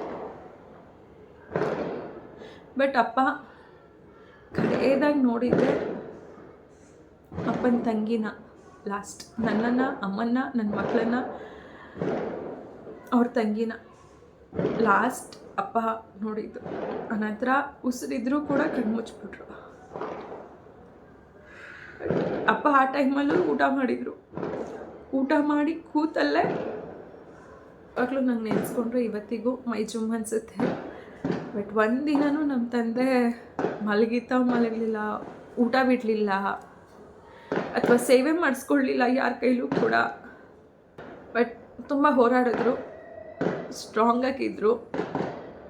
ಅವ್ರ ಆಶೀರ್ವಾದ ಸದಾ ನಮ್ಮ ಮೇಲೆ ಇರುತ್ತೆ ಅಂತ ಅಂದ್ಕೊಂಡಿದ್ದೀನಿ. ಯಾವತ್ತೂ ನಮ್ಮಪ್ಪ ನಮ್ಮನ್ನು ಬಿಟ್ಟು ಹೋಗಲ್ಲ. ಅವರು ಸಾಯೋ ದಿನನೂ ನಮ್ಮಮ್ಮಗೆ ನಾನು ರೇಗಿಸ್ತಾ ಇದ್ದೆ, ಅಮ್ಮ 7 ಜನ್ಮಕ್ಕೂ ನಮ್ಮಪ್ಪನೇ ನಿಂಗೆ ಗಂಡನಾಗಿ ಬರಬೇಕು ಅಂತ ಆಸೆ ಐತೆ ಕಣಮ್ಮ. ಯಾಕಂದರೆ ನಮ್ಮಪ್ಪ ನಾವು ಮಾತಾಡ್ತಾ ಇದ್ವಿ. ಅವತ್ತಿನ ದಿನ ನಮ್ಮಪ್ಪ ಹೇಳ್ತಾಯಿದ್ರು, ಅವ್ರಿಗೆ 7 ಜನ್ಮಕ್ಕೂ ನಿಮ್ಮಮ್ಮಗೆ ನಾನೇ ಬರಬೇಕು ಅಂತ. ಎಲ್ಲರಿಗೂ ಅವ್ರ ತಂದೆ ತಾಯಿ ಏನು ಅನ್ನೋದು ಅವ್ರಿಗೆ ಗೊತ್ತಿರುತ್ತೆ. ನಿಜವಾಗ್ಲೂ ನಮ್ಮಪ್ಪ ನನಗೆ ತುಂಬಾ ಮುಖ್ಯ ಆಗಿದ್ದರು. ನಾನು ಚಿಕ್ಕ ವಯಸ್ಸಿಂದ ನನಗೆ ಬುದ್ಧಿ ಬಂದಂಗಿಂದ ಇವತ್ತಿನವರೆಗೂ ನಮ್ಮ ತಂದೆ ಒಂದೇ ಒಂದು ಕೈ ಎತ್ತಿಲ್ಲ, ಒಂದೇಟು ಹೊಡೆದಿಲ್ಲ ನಮಗೆ. ತುಂಬ ಸ್ಟ್ರಿಕ್ಟು, ಇಲ್ಲ ಅಂತ ಹೇಳಲ್ಲ, ತುಂಬ ಸ್ಟ್ರಿಕ್ಟ್ ಇದ್ದರು. ನಾನು ಸುಮಾರು ಸರಿ ಜಗಳ ಮಾಡಿದ್ದೆ. ಆಲ್ಮೋಸ್ಟ್ ಆಲ್ ನಾನು ನಮ್ಮಪ್ಪಗೆ ತುಂಬ ಹತ್ತಿರ ಆಗಿದ್ದೆ ಈಗೊಂದು 12 ವರ್ಷದಿಂದ ನಾನು. ಯಾಕಂದರೆ ಹೆಣ್ಮಕ್ಳು ಹಿಂಗಿರಬೇಕು, ಹಂಗಿರಬೇಕು, ಹೆಣ್ಮಕ್ಳು ಹಿಂಗೆ ಬೆಳಿಬೇಕು ಅನ್ನೋದು ಅವ್ರ ತಲೆಯಲ್ಲಿತ್ತು. ಆವಾಗಲೂ ಹೆಣ್ಮಕ್ಳನ್ನ ನೀವು ತುಂಬ ಕೀಳಾಗಿ ನೋಡ್ತೀರಾ, ಹೆಣ್ಮಕ್ಳನ್ನ ಹಿಂಗೆ ಇರಬೇಕು ಅಂತೀರಾ, ಗಂಡು ಮಕ್ಳು ಕೂಡ ಫ್ರೀಡಮ್ ಕೊಡಲ್ಲ, ಗಂಡು ಮಕ್ಳನ್ನ ನಂಬುವಷ್ಟು ನೀವು ಹೆಣ್ಮಕ್ಳನ್ನ ನಂಬಲ್ಲ ಅಂತಲೇ ವಾದ ಮಾಡಿಕೊಂಡೇ ನಮ್ಮ ತಂದೆ ಹತ್ರ ಬಂದಿದ್ದು ನಾನು. ಈಗ ಒಂದು 10-12 ವರ್ಷದಿಂದ ನಮ್ಮಪ್ಪ ಸ್ವಲ್ಪ ಚೇಂಜ್ ಆಗಿದ್ದರು. ಅವರಿಗೆ ಹೆಣ್ಮಕ್ಳು ಏನು ಅನ್ನೋದು ಅರ್ಥ ಆಗ್ತಾ ಬಂತು. ಆ ಪ್ರೀತಿ ಎಲ್ಲೋ ಮೊದಲಿದ್ದಕ್ಕೂ ಇಕ್ಕೂ ತುಂಬ ವ್ಯತ್ಯಾಸ ಆಗಿತ್ತು. ತುಂಬ ಪ್ರೀತಿ ಕೊಟ್ಟರು, ತುಂಬಾ ನೋಡ್ಕೊಂಡಿದ್ದಾರೆ. ಕೊರೋನಾ ಟೈಮಲ್ಲಿ ನಮ್ಮಪ್ಪ ನನ್ನ ಮನೆಯಿಂದ ಆಚೆ ಹೋಗೋಕ್ಕೂ ಬಿಟ್ಟಿಲ್ಲ. ಕೋವಿಡ್ ಟೈಮಲ್ಲಿ ಯಾವಾಗಲೂ ಹೇಳೋರು, ನನಗೆ ವಯಸ್ಸಾಗಿದೆ, ನನಗೇನಾದರೂ ಪರವಾಗಿಲ್ಲ, ನಿನಗೆ ಮನೆಯವ್ರಿಗೆ ಮಕ್ಳಿಗೆ ಏನೂ ಆಗಬಾರ್ದು, ಯಾಕಂದರೆ ಇನ್ನೂ ಮಕ್ಕಳು ಚಿಕ್ಕವು, ನೀನು ಚೆನ್ನಾಗಿರಬೇಕು. ನಾನು ಬೆಳಗ್ಗೆ ಇವತ್ತು ಕಣ್ಣು ಬಿಟ್ಟು ಆಚೆ ಬರೋಷ್ಟರಲ್ಲಿ ನಮ್ಮ ಮನೆಗೆ ಏನೇನು ಬೇಕು, ಹಾಲಿಂದ, ತರಕಾರಿಯಿಂದ, ರೇಷನಿಂದ ಎಲ್ಲ ತಂದಿಟ್ಬಿಡೋರು ನಮ್ಮಪ್ಪ. ನಾನು ಏನೂ ಕೇಳ್ತಾ ಇರಲಿಲ್ಲ. ಸಂಡೇ ಆಯಿತು ಅಂದರೆ ನಾನ್ ವೆಜ್ಜು ಕೂಡ ನಮ್ಮ ತಂದೆ ತೊಗೊಂಬಂದ್ಬಿಟ್ಟು ಅಡುಗೆ ಮನೆ ವಿಂಡೋಲ್ಲಿ ಇಟ್ಬಿಟ್ಟು ಹೊಟ್ಟೋಗ್ಬಿಡೋರು. ಯಾಕಪ್ಪ ಇವೆಲ್ಲ ತರ್ತೀಯ, ನಾವು ತರಲ್ವ ಅಂದರೆ ನೀವು ಮನೆಯಿಂದ ಆಚೆ ಬರಬಾರ್ದು. ನೀವು ಓಡಾಡ್ಬೋದಾ ಅಂತಲೂ ಅಂತಿದ್ದೆ. ನನಗೇನಾದರೂ ಪರವಾಗಿಲ್ಲ, ನೀನು ಬರಬಾರ್ದು ಆಚೆ, ಹುಷಾರು, ಮನೆ ಒಳಗಡೆನೇ ಇರು, ಮಕ್ಕಳು ಹುಷಾರು, ಹಿಂಗೆ ಏನು ಬೇಕು ಹೇಳು ನಾನು ತಂದ್ಕೊಡ್ತೀನಿ ಅನ್ನೋರು. ಇಷ್ಟು ಸಾವಿರಗಟ್ಟಲೆ ಜನನ ನಾನು ಸಂಪಾದನೆ ಮಾಡಿದ್ದೀನಿ ಅಂತ ನಾನು ನಿಜ ಅಂದ್ಕೊಂಡಿರಲಿಲ್ಲ. ಬಟ್ ಆಯಿತು, ಕಂಬ್ಯಾಕ್ ಆಗ್ತೀನಿ. ನಮ್ಮ ತಂದೆ ನಮ್ಮ ಜೊತೆ ಇದ್ದಾರೆ ಅಂತಲೇ ನಾವು ಧೈರ್ಯವಾಗಿರೋದು. ನಾನು ಎಷ್ಟೇ ಏನೇ ಒಂದೊಂದು ಸರಿ ಫೀಲ್ ಮಾಡಿಕೊಂಡ್ರು ಕೂಡ ಇನ್ನೊಂದು ಸರಿ ಅನಿಸುತ್ತೆ, ಇಲ್ಲ ಒಂದಲ್ಲ ಒಂದಿನ ಇವತ್ತು ಅವರು ಮುಂಚಿತವಾಗಿ ಹೋಗಿದ್ದಾರೆ, ನಾಳೆ ನಾವು ಹೋಗಲೇಬೇಕು. ಇದನ್ನು ನಾರ್ಮಲ್ ಎಲ್ಲರ ಜೀವನದಲ್ಲೂ ನಡೆಯುವಂಥದ್ದೇ, ಧೈರ್ಯವಾಗಿ ತೊಗೋಬೇಕು. ಯಾಕಂದರೆ ನೀವು ಇಷ್ಟೊಂದು ಜನ ನನಗೆ ಕಳಿಸಿರೋ ಮೆಸೇಜಲ್ಲಿ, ನೀವು ಕೊಟ್ಟಿರೋ ಮಾತಲ್ಲಿ ನಿಜವಾಗ್ಲೂ ಹೇಳ್ತೀನಿ, ನಮ್ಮ ಒಡ ಹುಟ್ಟೋರಾಗ್ಬೋದು ಅಥವಾ ನನ್ನ ರಕ್ತ ಸಂಬಂಧ ಆಗ್ಬೋದು, ಇವರೆಲ್ಲರಿಗಿಂತ ಹೆಚ್ಚು ನಿಮ್ಮ ಪ್ರೀತಿ ಸಿಕ್ಕಿದೆ. ಎಲ್ಲರ ಒಂದು ಪ್ರೀತಿಗೆ ಅಥವಾ ನಿಮ್ಮೆಲ್ಲರ ಒಂದು ಧೈರ್ಯದ ಮಾತು, ನನ್ನ ಫ್ಯಾಮಿಲಿ ಮೇಲೆ ಇರುವಂಥ ಪ್ರೀತಿ, ಇದೆಲ್ಲದಕ್ಕೂ ಎಷ್ಟು ಹೇಳಿದ್ರು ನಾನು ಮಾತಾಡಿದ್ರು ಕಡಿಮೆನೆ. ನಿಮ್ಮೆಲ್ಲರ ಪ್ರೀತಿಗೆ thank you so much friends.